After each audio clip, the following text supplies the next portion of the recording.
Bonjour, bonsoir, je ne sais pas à quelle heure vous visionnerez cette petite vidéo.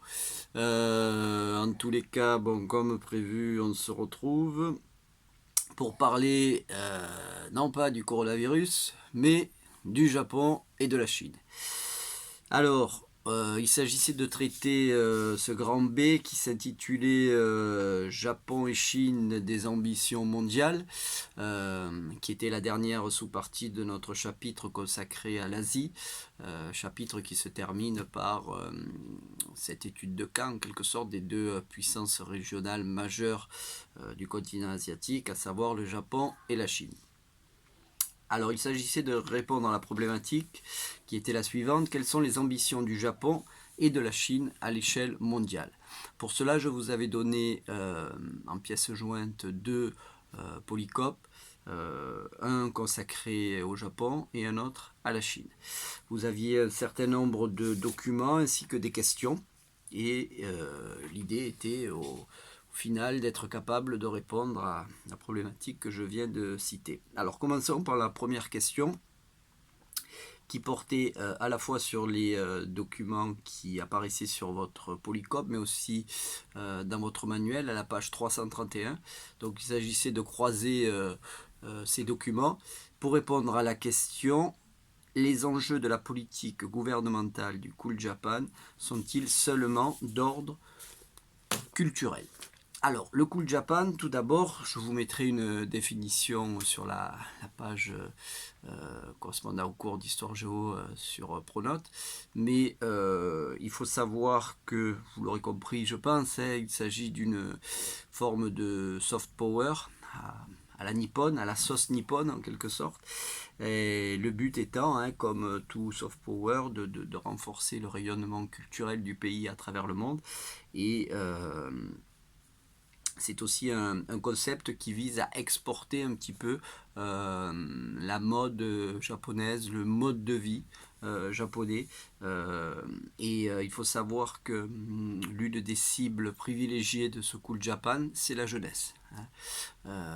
Donc ça se traduit par exemple par toute une production audiovisuelle, les films d'animation, dessins animés, mangas qui peuvent aussi se présenter sous la forme de bandes dessinées, dont les adolescents occidentaux sont très friands. Le manga est une invention japonaise, il faut le savoir. La bande dessinée, c'est... alors, historiquement, on a tendance à dire qu'il s'agit d'une invention belge, belge, française. Bon, les deux pays se disputent un petit peu la paternité de ce genre artistique. Toujours est-il que jusqu'à une époque récente, c'était les deux pays, les deux berceaux de la bande dessinée. Depuis les années 1990, le Japon conteste de plus en plus ce statut de principale puissance de la bande dessinée avec justement ces mangas. Mais le Cool Japan, c'est aussi, ça concerne aussi la gastronomie, par exemple, toute la gastronomie japonaise considérée à raison comme l'une des meilleures au monde, avec les fameux sushis qui aujourd'hui inondent un petit peu toutes les grandes capitales du monde. On a aussi concernant je dirais ce Cool Japan, toute une philosophie japonaise que l'on peut aussi ressentir, ou du moins toucher du doigt concrètement à travers les arts martiaux, qui sont judo, karaté, etc., des sports japonais qui se sont imposés à travers le monde. Donc c'est tout cet ensemble qui forme ce qu'on appelle donc le Cool Japan, c'est-à-dire une forme de soft power à la sauce nippone, comme je vous le disais tout à l'heure. Donc, la question était: les enjeux de la politique gouvernementale du Cool Japan sont-ils seulement d'ordre culturel? La réponse était bien entendu non, puisque la promotion internationale de la culture japonaise a des dimensions à la fois politiques et économiques. Alors économique, bon, ça paraît assez facile à comprendre, puisque lorsque, comme c'était évoqué dans les documents, on On évoque des mangas, des films d'animation qui connaissent un succès planétaire. On peut imaginer que les retombées économiques de ces productions ne soient pas négligeables pour la balance commerciale japonaise. De la même manière, lorsque, comme c'était le cas dans le document qui était proposé sur le Polycope, certaines villes, en l'occurrence Marseille, organisent donc des expositions sur le Japon, hein, sur l'art, le mode de vie, la culture japonaise. Là aussi, les retombées en termes économiques ne sont pas négligeables, sachant que si ce type d'exposition se tient à Marseille, métropole régionale, on peut imaginer que dans toutes les grandes villes du monde, eh bien, il y ait ce type d'exposition qui contribue donc à véhiculer ce Cool Japan et à produire des retombées économiques considérables pour le Japon. Alors, ça c'est pour l'aspect économique. Pour l'aspect politique, eh bien, ça représente aussi le fait à travers ces expositions, à travers ces films d'animation, à travers ces mangas, cette gastronomie, c'est aussi le rayonnement du pays qui se renforce, qui eh bien, fait que dans le domaine politique aussi ou diplomatique, eh bien, le Japon est une puissance qui s'affirme progressivement. On verra que pour le moment, dans le domaine politique et diplomatique, le Japon n'est pas encore une grande puissance. Hein. Elle ne l'est plus depuis la Seconde Guerre mondiale, en quelque sorte. On verra pour quelles raisons. Mais cette puissance culturelle eh bien, a à la fois des retombées économiques et indirectement aussi politiques, même si, bien entendu, là, les effets sont moins évidents et moins directs. Alors, deuxième question, quels sont les avantages et les limites de la présence militaire américaine au Japon? Voilà, je vous disais tout à l'heure que le Japon avait une puissance politique et militaire, en l'occurrence, relativement limitée. Ça, elle le doit un petit peu à son statut de pays vaincu durant la Seconde Guerre mondiale, puisque tout comme l'Allemagne ou l'Italie, l'une des sanctions qui a été infligée au Japon par les Alliés a été pendant des années l'interdiction de se doter, par exemple, de l'arme nucléaire. Ce qui explique qu'aujourd'hui, ces trois pays, Japon, Italie, Allemagne, qui sont pourtant de grandes puissances économiques, eh bien, n'ont toujours pas la bombe nucléaire. Alors, soit parce que il faut, pour être tout à fait complet, préciser que depuis l'interdiction a été plus ou moins levée, mais un certain nombre de ces pays, l'Allemagne par exemple, le Japon, ont fait le choix de ne pas investir dans ce type d'armement, hein, qui est très coûteux et qui n'est pas, c'est vrai, le meilleur signe qu'on peut renvoyer à l'opinion, à la communauté internationale, lorsqu'on tient un discours qui vise à préserver la paix à travers le monde. Hein. C'est peut-être pas en multipliant les armes nucléaires et les armes de destruction massive que on œuvre dans cette direction.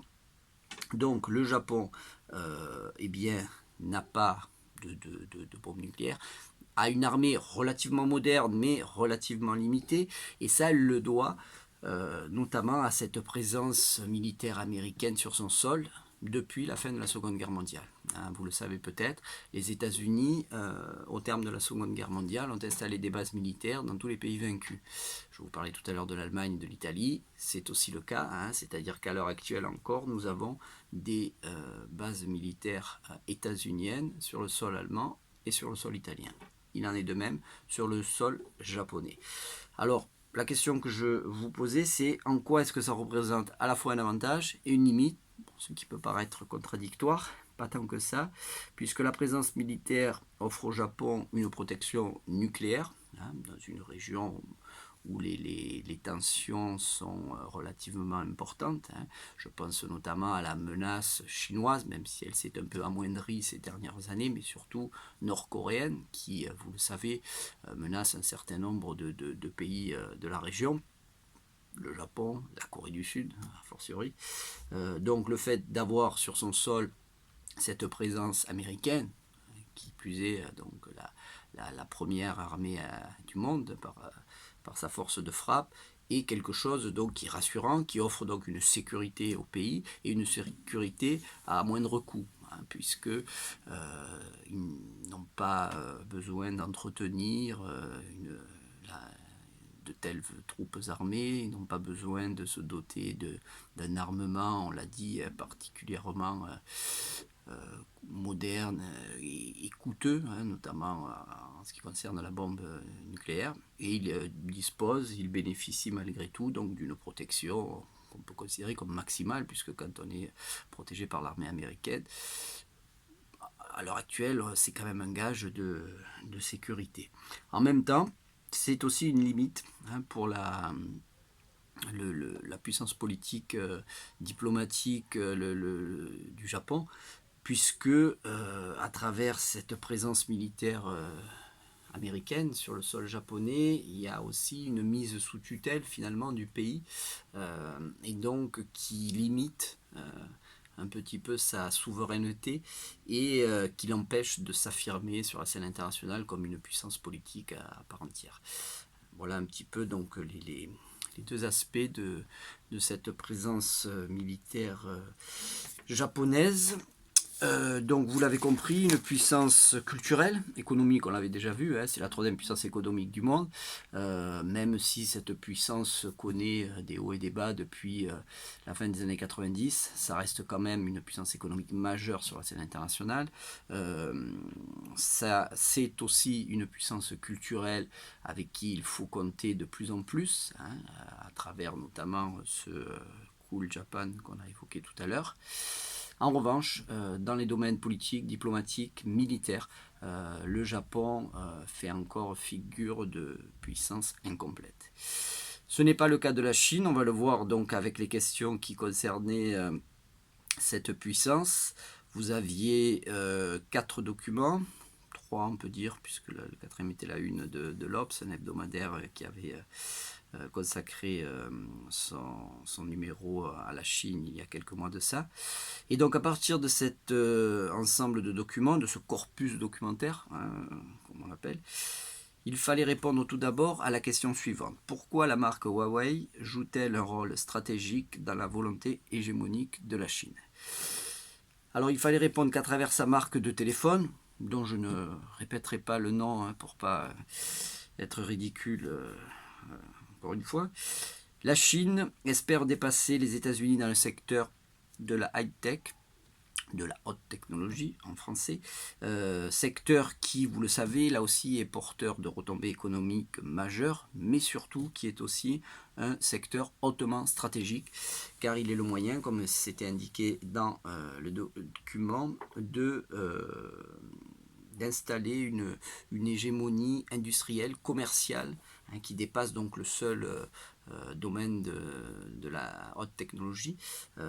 Donc c'est le moyen c'est un vecteur en quelque sorte, hein, pour augmenter, accroître la domination à la fois industrielle, à la fois commerciale, mais aussi financière de la Chine. Et on vous disait même dans le document que à travers ces nouvelles technologies, il y a aussi un enjeu militaire, hein, stratégique, on pourrait dire géopolitique quasiment.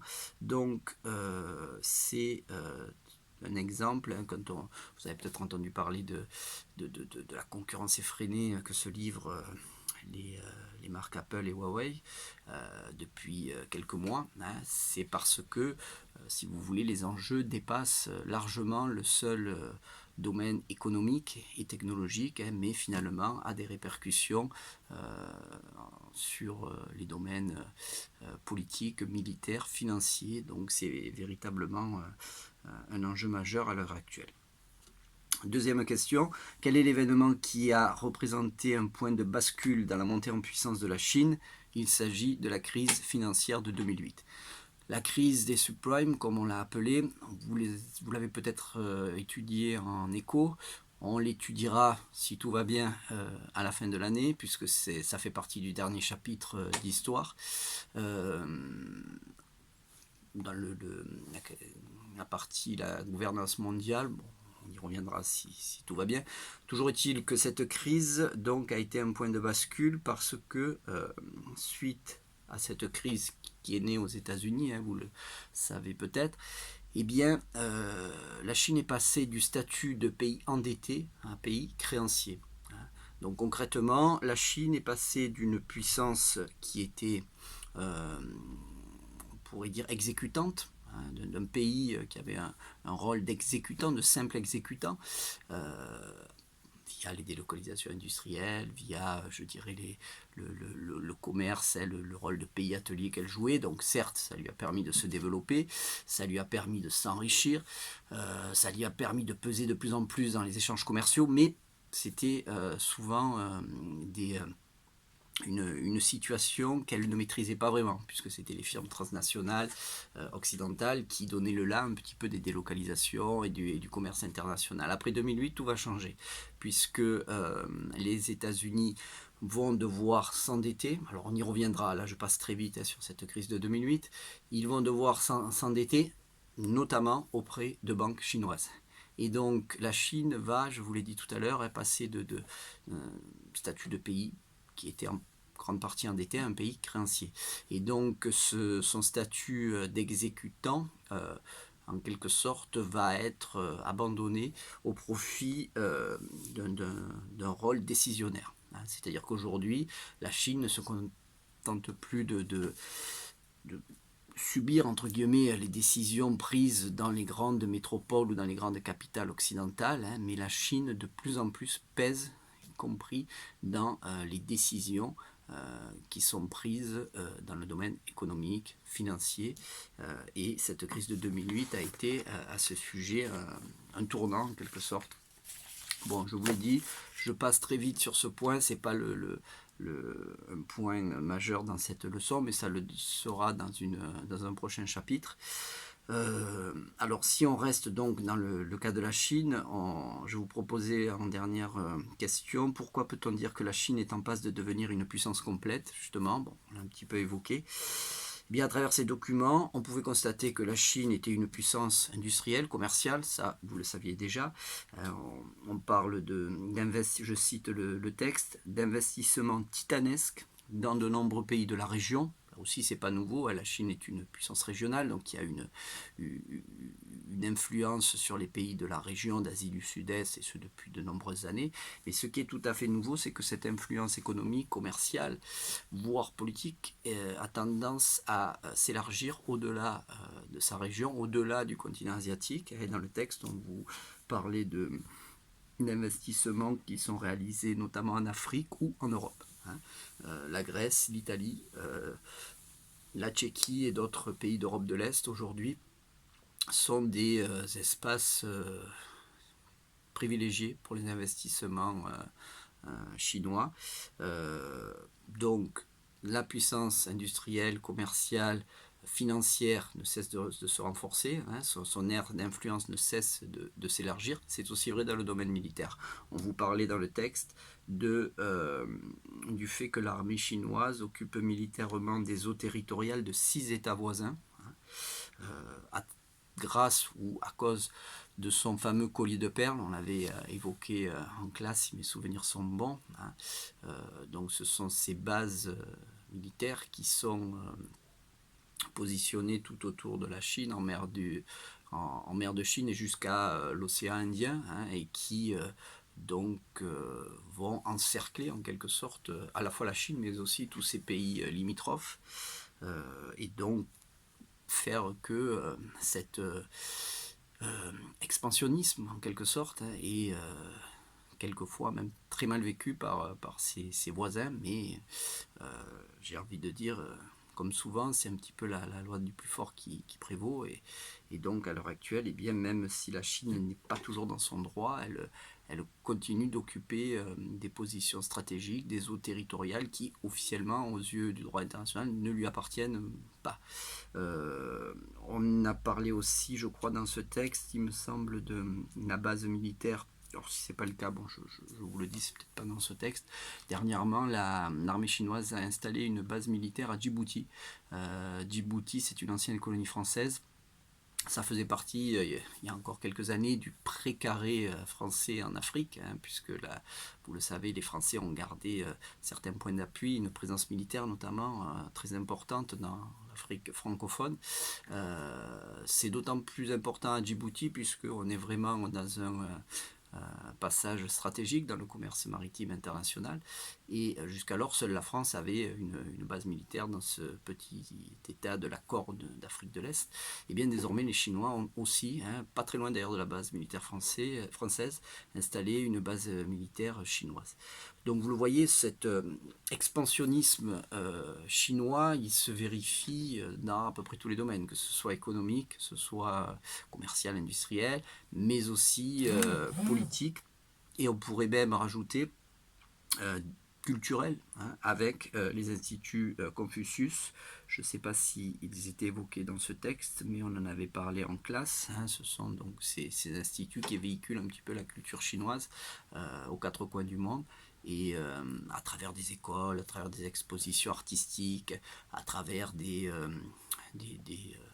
rencontres culturelles, eh bien les Chinois contribuent à étendre leur influence culturelle, leur fameux soft power. Donc, vous le voyez, la Chine est en passe de devenir une puissance complète.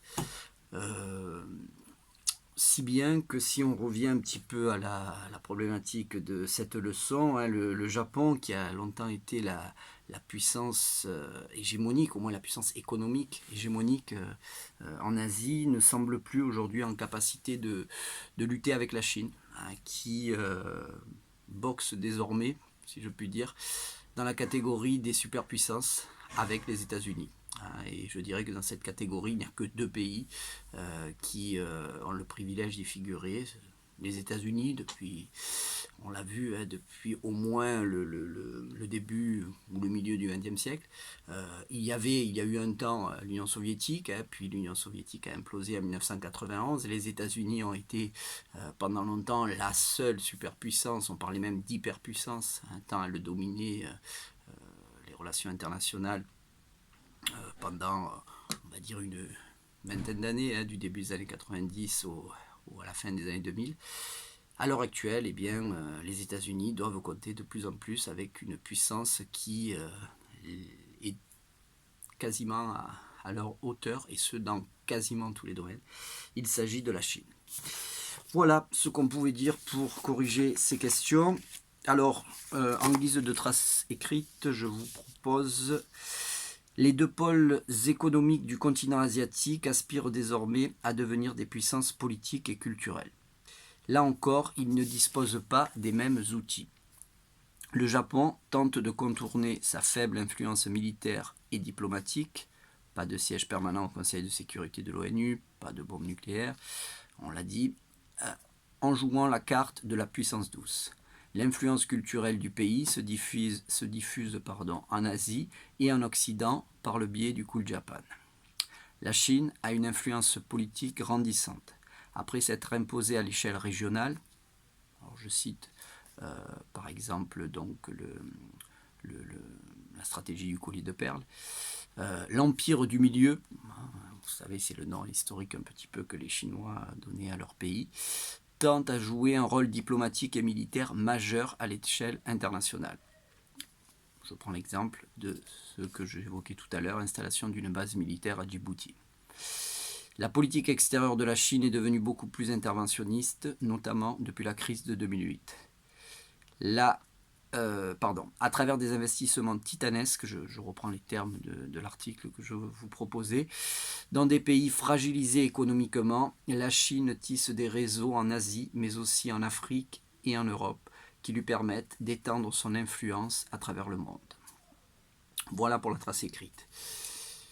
Je vous l'ai dit, je mettrai sur la page donc, du cours de géographie sur Pronote la définition de Cool Japan.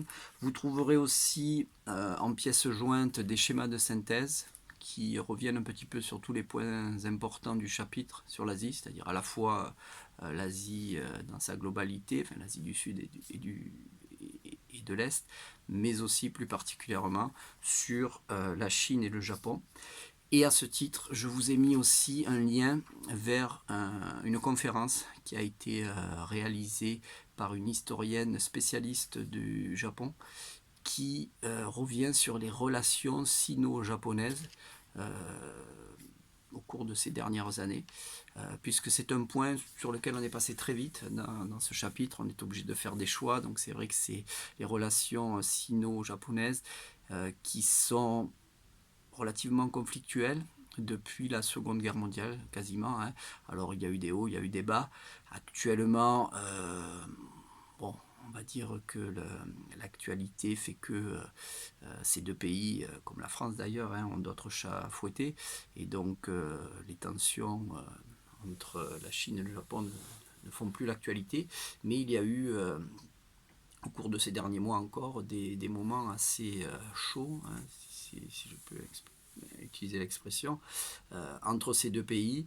Et donc la conférence qui dure à peu près 1 heure, je crois, qui est en lien donc sur Pronote, vous permettra de compléter un petit peu ce chapitre avec des informations qui sont au programme. Et donc je vous conseille d'écouter attentivement cette conférence et de prendre quelques notes pour compléter un petit peu ce chapitre qui touche maintenant à sa fin.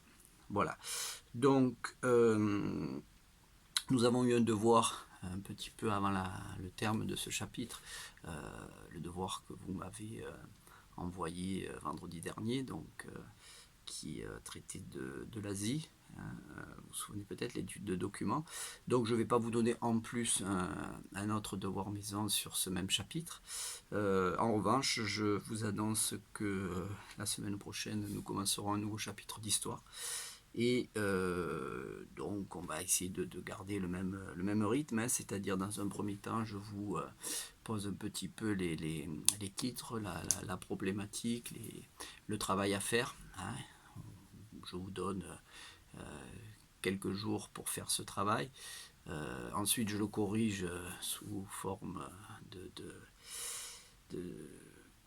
audiovisuel, hein, puisque on n'a pas vraiment le choix. Vous, ça vous permet donc à la fois de corriger vos questions et puis à la fin d'avoir une synthèse que je vous dicte et en espérant qu'elle soit claire et qu'elle vous permette de préparer dans les meilleures conditions les examens de fin d'année. Examens qui, je l'ai dit la dernière fois, je le répète aujourd'hui, à l'heure actuelle, au moment où je vous parle, sont toujours maintenus. Donc, ça ne doit pas, je dirais, vous faire stresser plus que ça, puisque vous êtes déjà la dernière génération, en quelque sorte, à passer l'ancien bac, le bac d'avant la réforme. Donc,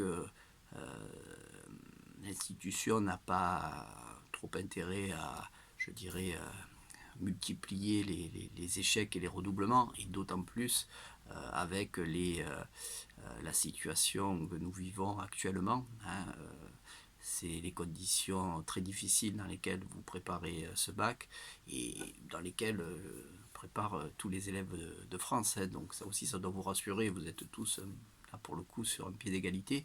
Bon, même si c'est vrai que le fait de cette fameuse continuité pédagogique, hein, comme notre ministre l'a appelé, n'est peut-être pas la même en fonction des élèves, en fonction du matériel informatique dont vous disposez. Là aussi, si vous avez des problèmes de connexion, si vous avez des problèmes de matériel informatique, envoyez-moi un mail, puisque je sais qu'au niveau de la mairie de Martigues, il est question de prêter du matériel informatique numérique aux élèves qui seraient un petit peu en manque, hein, pour préparer dans les meilleures conditions, notamment les examens de fin d'année. Donc si vous avez des problèmes, des soucis de connexion, des soucis de matériel, hein, d'ordinateur, parce que bon, vous pouvez aussi, je sais, utiliser vos smartphones, mais c'est peut-être pas l'idéal, notamment lorsqu'il s'agit d'imprimer des documents. Faites-moi le savoir et on essaiera de voir un petit peu comment on peut faire remonter ces problèmes pour qu'ils soient réglés le plus vite possible. Voilà, Bon, ben, je vous souhaite une bonne journée ou une bonne soirée. Je ne sais pas à quelle heure vous regarderez cette vidéo. Prenez soin de vous, prenez soin de vos proches et à bientôt.